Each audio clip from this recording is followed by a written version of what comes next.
Shalom semuanya.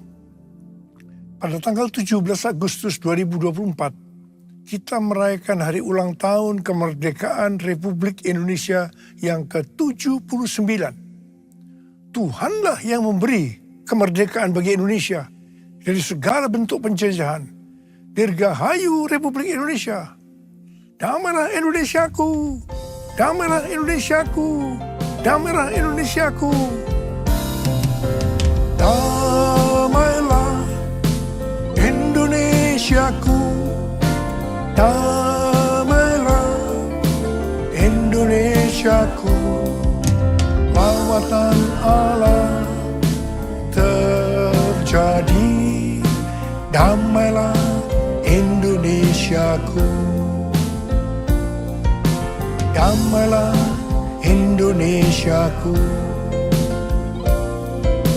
Damailah Indonesia.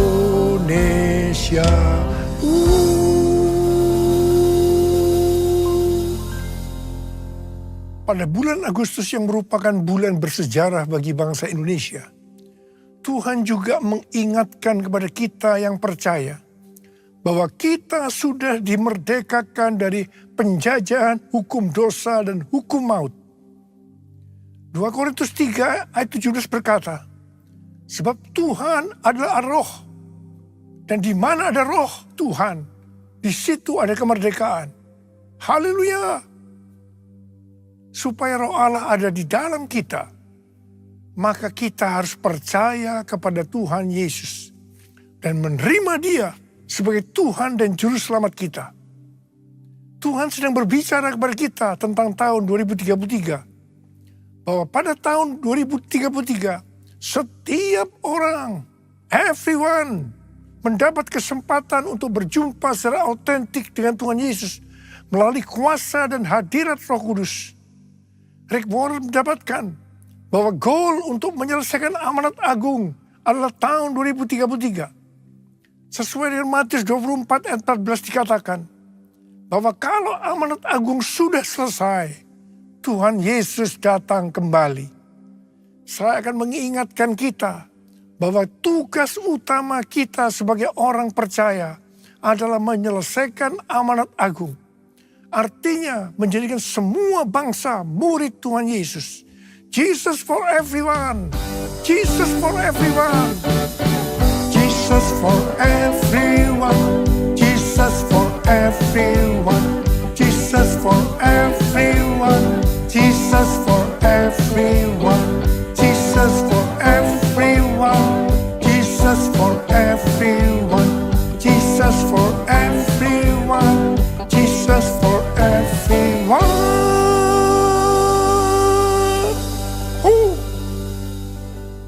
Tanggal 21 sampai dengan tanggal 25 Juni 2023 ada konferensi Empower 21 di Amsterdam dengan tema Everyone. Menjelang akhir konferensi, saya berkumpul dengan Billy Wilson, Russell Evans, dan Billy. Di situ saya menyampaikan visi yang Tuhan berikan kepada saya, bahwa harus mengadakan Everyone Asia 2024 di SICC, Indonesia, pada tanggal 3 sampai dengan 5 Juli 2024. Kita bersepakat bahwa ini akan merupakan trigger untuk penemuan jiwa yang terbesar dan yang terakhir, terutama untuk next gen sebelum Tuhan Yesus datang kembali. Kalau berbicara tentang next gen, yang saya maksudkan itu adalah generasi milenial sampai dengan ke generasi yang paling muda, yaitu generasi Alpha. Jadi di sini juga termasuk generasi Z. Jadi generasi yang berumur 44 tahun ke bawah. Di Indonesia, persentase generasi milenial ke bawah adalah sekitar 65%. Berikut ini adalah data persentase generasi milenial yang datang di Everyone Asia 2024. Umur di bawah 44 tahun, 65%. Umur di bawah 40 tahun, 58%. Umur di bawah 30 tahun, 41%. Umur di bawah 20 tahun, 21%. Kalau kita melihat data ini, yang berada di bawah 44 tahun bisa sama persis dengan persentase yang di Indonesia. Ini bukan satu kebetulan. Ini merupakan konfirmasi bahwa konferensi Everyone Asia 2024 ini benar-benar rencana Tuhan sebagai trigger untuk penemuan global, terutama untuk next gen. Yang berumur di bawah 50 tahun, 76%. Jadi yang berumur 50 tahun ke atas hanya 24%. Konferensi Everyone Asia 2024 bukan hanya untuk Asia saja, tetapi untuk global. Negara-negara yang ikut on-site dan online ada 132 negara yang berasal dari 6 benua, kecuali benua Antartika. Wow. Tanggal 15 Maret 2024, Tuhan berbicara kepada saya bahwa penemuan jiwa yang terbesar dan yang terakhir sudah dimulai. Saya sangat bersuka cita karena memang sudah lama menunggu ini.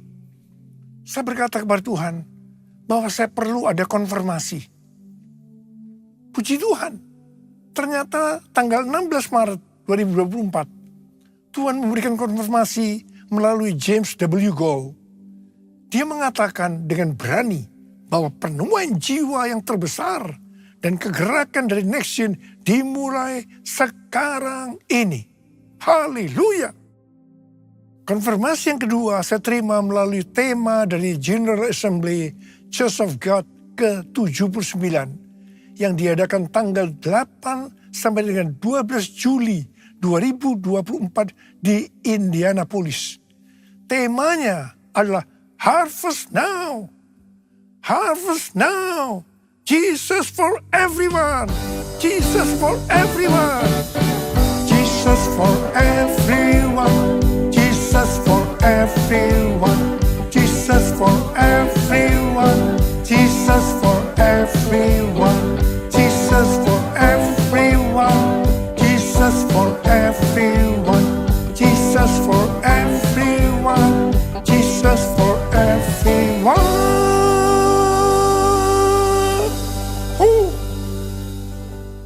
Sesuai dengan Yesaya 60 ayat 1 sampai dengan 3, maka Tuhan berbicara kepada kita untuk bangkit jadi teranglah.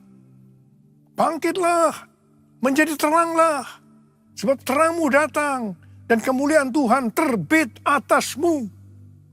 Sebab sesungguhnya kegelapan menutupi bumi dan kekelaman menutupi bangsa-bangsa, tetapi terang Tuhan terbit atasmu dan kemuliaannya menjadi nyata atasmu. Kalau kita bangkit dan menjadi terang, maka bangsa-bangsa dan raja-raja akan berduyun-duyun datang kepada terang yang terbit atas kita. Dengan kata lain, kalau kita bangkit jadi teranglah, maka akan terjadi penuaian jiwa besar-besaran secara global. Pentakosta ketiga sedang turun, sehingga penuaian jiwa yang terbesar dan yang terakhir sudah dimulai. Harvest now, harvest now, Jesus for everyone. Bangkit jadi teranglah, itu berarti kita harus menjadi terang. Tidak kadang-kadang terang, kadang-kadang gelap, tapi harus terang terus. Imamat 6 ayat 12 dan 13 berkata bahwa api di atas mezbah tidak boleh padam. Kita ini adalah mezbah. Api dalam mezbah atau tubuh ini harus tetap menyala. Jangan sampai padam. Ada 3 macam api. Yang pertama api Roh Kudus. Yang kedua api kasih. Yang ketiga api doa, pujian dan penyembahan. Mengenai api Roh Kudus, kita harus dalam kondisi penuh Roh Kudus. Untuk menyelesaikan amanat agung, tidak bisa dengan kekuatan sendiri. Harus dengan kuasa Roh Kudus. Pada waktu murid-murid Tuhan Yesus akan dipakai untuk menyelesaikan amanat agung, pertama-tama Tuhan memenuhi mereka dengan Roh Kudus. Pada saat mereka dipenuhi dengan Roh Kudus atau dibaptis Roh Kudus, tanda awalnya adalah berbahasa roh. Baru setelah itu mereka dipakai Tuhan dengan tanda-tanda dan mujizat. Dan yang lebih penting lagi, cara hidup mereka berubah. Mereka bertekun dalam pengajaran rasul-rasul. Atau sekarang bisa disebutkan, mereka suka membaca Alkitab. Mereka suka berdoa. Mereka suka hidup dalam unity. Mereka suka memberi. Mereka suka memuji Allah dan bergembira. Tulus hati atau hidup berintegritas. Dikatakan bahwa mereka disukai semua orang. Dan tiap-tiap hari jumlah orang yang diselamatkan bertambah. Haleluya. Mengenai api kasih, kalau melihat Wahyu pasal 2, di situ Tuhan berkata tentang jemaat di Efesus sebagai berikut.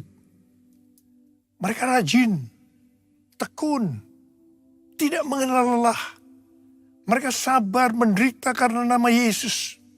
Mereka tidak dapat sabar melihat yang jahat, yang mengatakan dirinya sebagai rasul, tetapi ternyata rasul palsu. Mereka membenci perbuatan-perbuatan pengikut Nikolaus yang juga dibenci Tuhan. Wow, jemaat Efesus, jemaat yang hebat.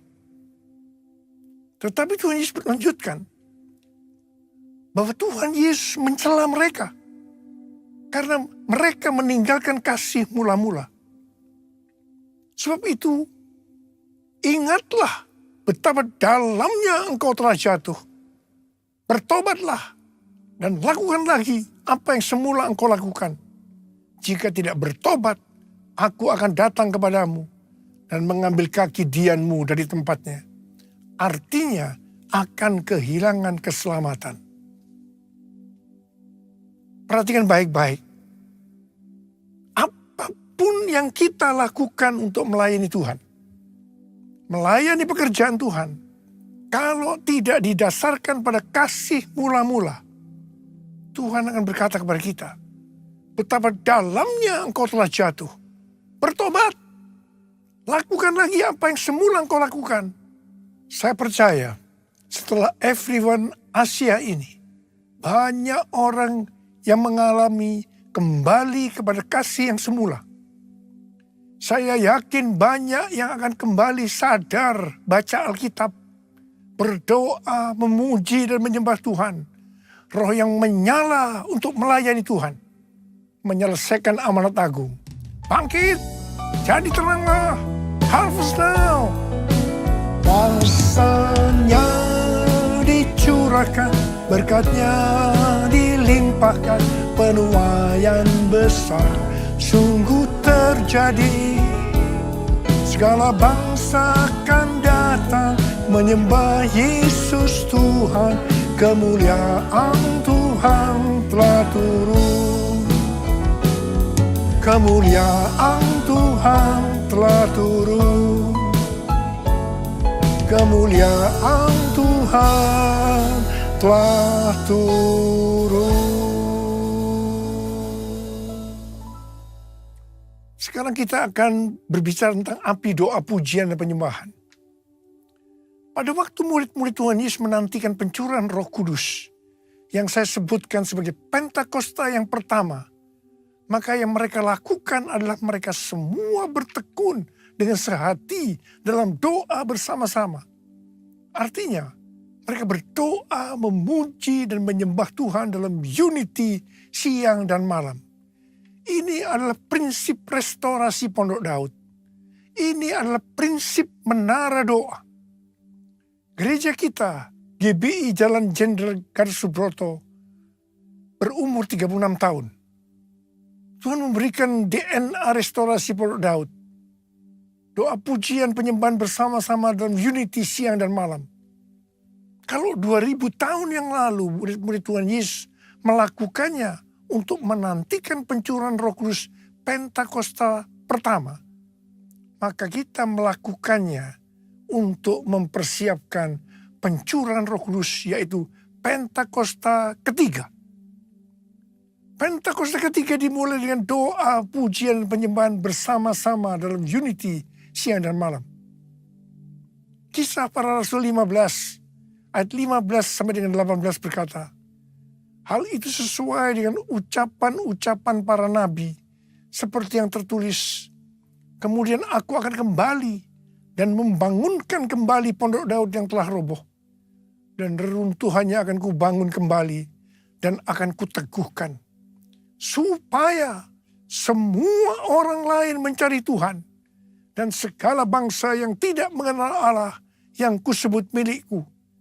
Demikianlah firman Tuhan yang melakukan semuanya ini. Yang telah diketahui dari sejak semula. Tuhan merestorasi pondok Daud supaya terjadi penuaian jiwa besar-besaran. Pada zaman Elia, orang Israel bertobat karena api Tuhan turun membakar kurban bakaran. Api Tuhan ini turun karena doa Elia. Namun, sebelum Elia berdoa, dia melakukan hal-hal sebagai berikut. Yang pertama, Elia memperbaiki mezbah Tuhan yang telah diruntuhkan. Untuk itu, Elia mengambil 12 batu yang berbicara 12 suku Israel. Ini berbicara tentang unity. Hari-hari ini, kalau mau melihat penuaian besar terjadi, gereja harus unity. Kita harus berkolaborasi. Supaya unity terjadi, gereja jangan hanya fokus kepada kepentingan dirinya sendiri, tetapi juga harus melihat kepentingan yang lain juga. Yang kedua, Elia memotong-motong lembu sebagai kurban bakaran dan meletakkannya di atas kayu di atas mezbah itu. Sesuai Roma 12 ayat 1, maka kita harus mempersembahkan tubuh ini sebagai persembahan yang hidup, yang kudus, dan yang berkenan kepada Allah. Itu adalah ibadah yang sejati.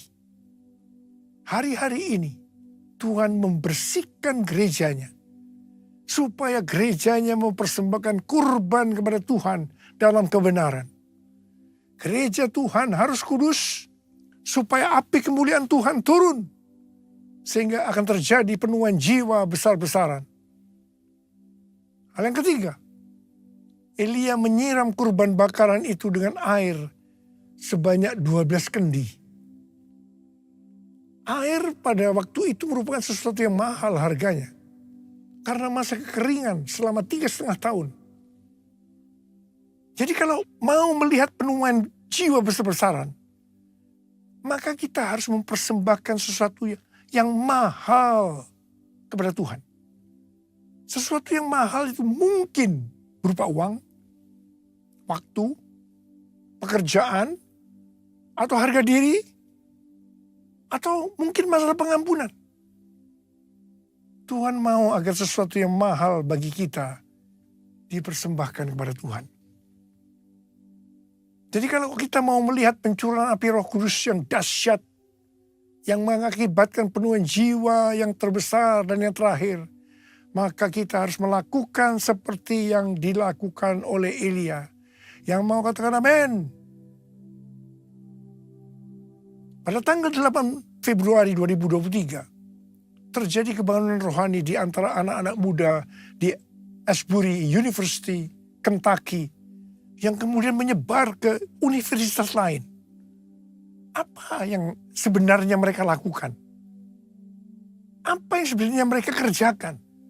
Mereka berdoa, memuji dan menyembah Tuhan bersama-sama dalam unity siang dan malam. Itu yang mereka lakukan. Saya percaya pola penuaian jiwa ke depan ini sampai dengan tahun 2033 adalah melalui doa, pujian, penyembahan dalam unity siang dan malam.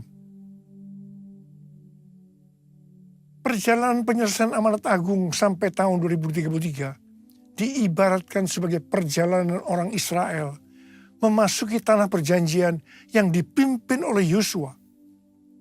Pada waktu itu Yosua berkata bahwa mereka akan memasuki tanah perjanjian melalui jalan yang belum pernah dilalui sebelumnya.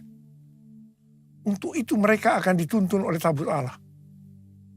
Supaya mereka tahu tuntunan itu, maka jarak dengan tabut Allah harus sekitar 2000 hasta.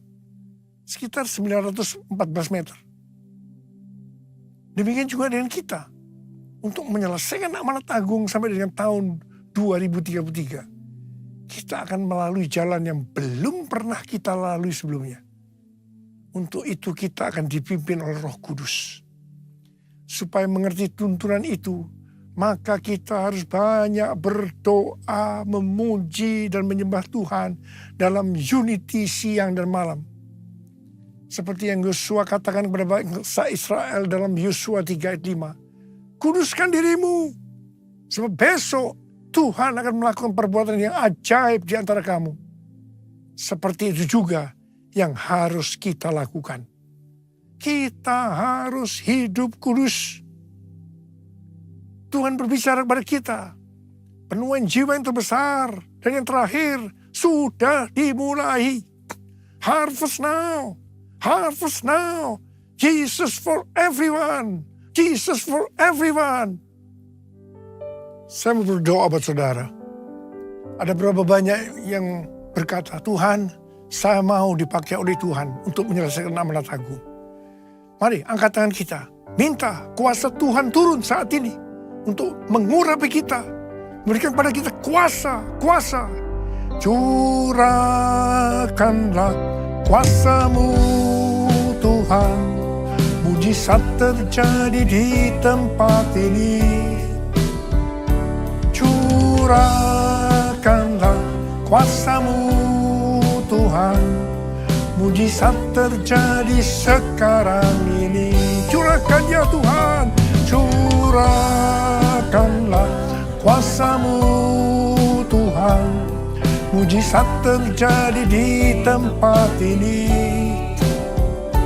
Curahkanlah kuasa-Mu Tuhan, mujizat terjadi sekarang ini. Mujizat terjadi sekarang ini. Mujizat terjadi sekarang ini. Mari berbahasa roh saat ini.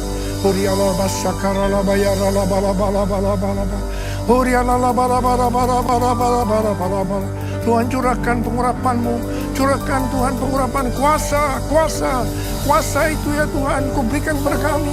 Kuasa, terima pengurapan Tuhan, terima. Terima.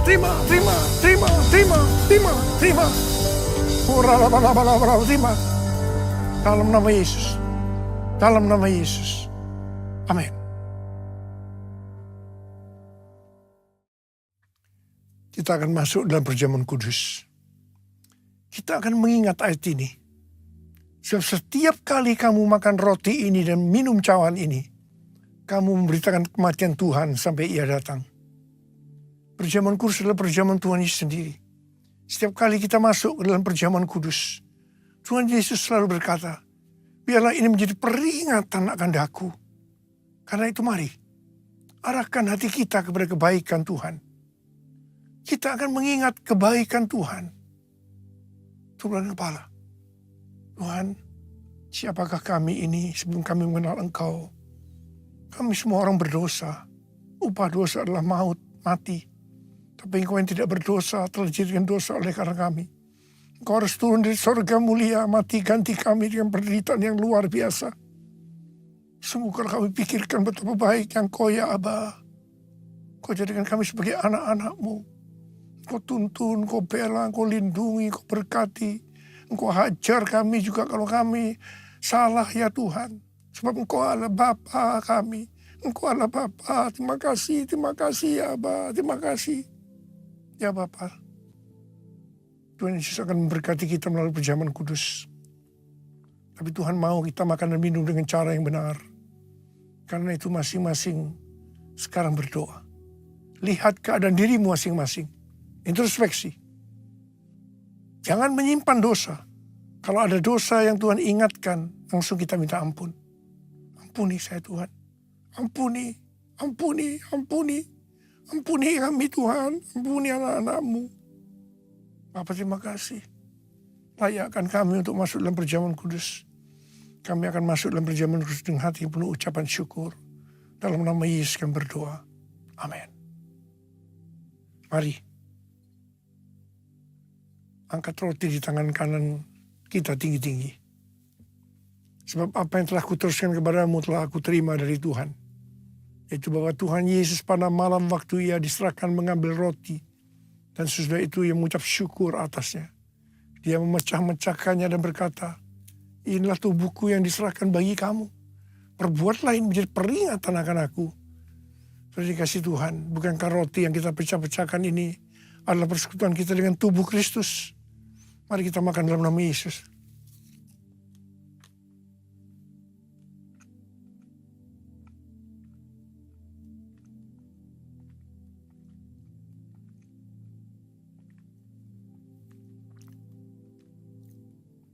Angkat cawan di tangan kanan kita tinggi-tinggi.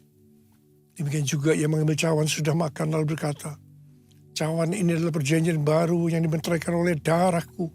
Perbuatlah ini setiap kali kamu meminumnya menjadi peringatan akan aku. Sudah yang dikasih Tuhan. Bukan cawan pengucapan syukur. Yang atasnya kita ucapkan syukur. Adalah persekutuan kita dengan darah Yesus. Mari kita minum dalam nama Yesus.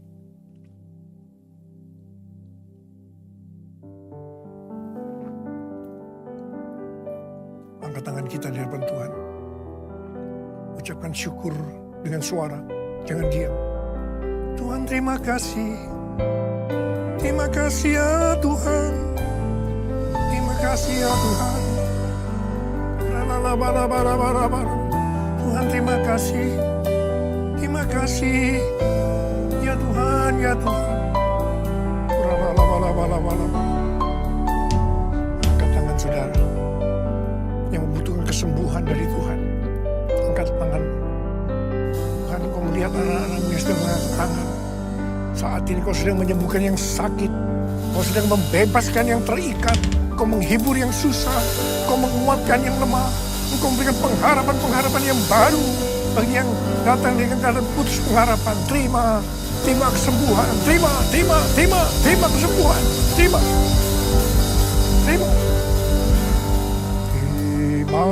kasih Yesusku.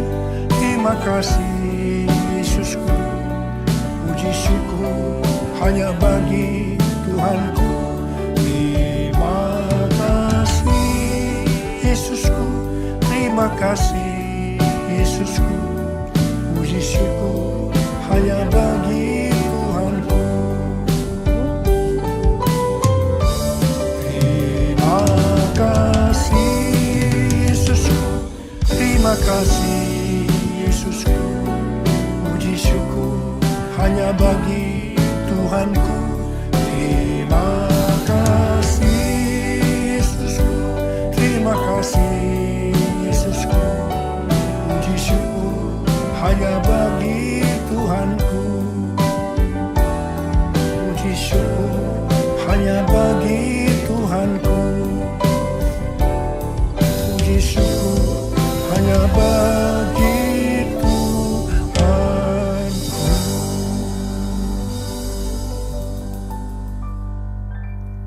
terimalah berkat Tuhan. Kasih karunia yang berlimpah-limpah daripada Allah Bapa dalam anak yang tunggal Yesus Kristus.